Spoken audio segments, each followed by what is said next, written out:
നിങ്ങളുടെ ഫേവറേറ്റ് സീരിയലുകൾ ടിവിയിൽ വരുന്നതിന് മുൻപേ സൺ നെക്സ്റ്റ് ആപ്പിൽ കാണാം. ഇനി എല്ലാവർക്കും മുൻപേ കാണൂ.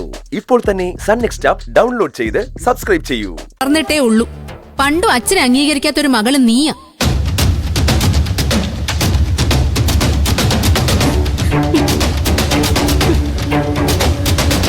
ഞാൻ ആരെ ആവശ്യത്തിനെ അംഗീകരിക്കും. അല്ലാതെ അച്ഛനായാലും ഭർത്താവായാലും അവരുടെ എല്ലാ ആജ്ഞയും കണ്ണും പൂട്ടി അനുസരിക്കാനൊന്നും എന്നെ കൊണ്ട് പറ്റത്തില്ല. മതി ദയ നിർത്ത്. നിന്റെ ഈ എല്ലാം തികഞ്ഞ ഭാവമുണ്ടല്ലോ, അത് തീരെ ശരിയല്ല. നീ കല്യാണത്തിന് മുമ്പ് വരെ ജീവിച്ചത് അച്ഛന്റെ തണലിലും ഇപ്പൊ ജീവിക്കുന്നത് ഭർത്താവിന്റെ തണലിലുമാ. ആ റെസ്പെക്ട് എങ്കിലും നീ അവർക്ക് കൊടുക്കണം. ഞാൻ പറഞ്ഞല്ലോ, ആവശ്യത്തിനുള്ള റെസ്പെക്റ്റേ ഞാൻ എല്ലാവർക്കും കൊടുക്കൂ.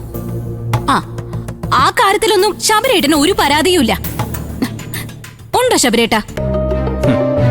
ഇല്ലതേ, എനിക്ക് ഒരു പരാതിയുമില്ല. അതാണ് ഒരിക്കലും പരിഹരിക്കാൻ പറ്റാത്ത കാര്യത്തിന് പരാതി പറഞ്ഞിട്ട് പ്രത്യേകിച്ച് കാര്യമൊന്നുമില്ലല്ലോ, അല്ലേ അമ്മളി ചേച്ചി? ശരിയല്ലേ ചേച്ചി? അതെ അതെ.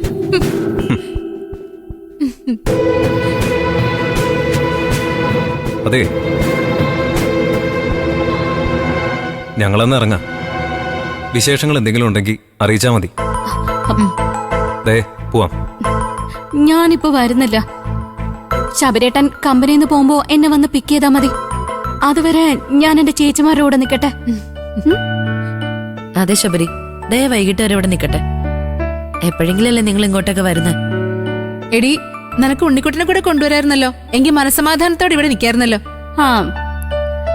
അവനെ കൊണ്ടുവന്നാലാ മനസമാധാനക്കേട്. ഭയങ്കര വികൃതിയാ. ഒരു സൗകര്യം തരില്ല.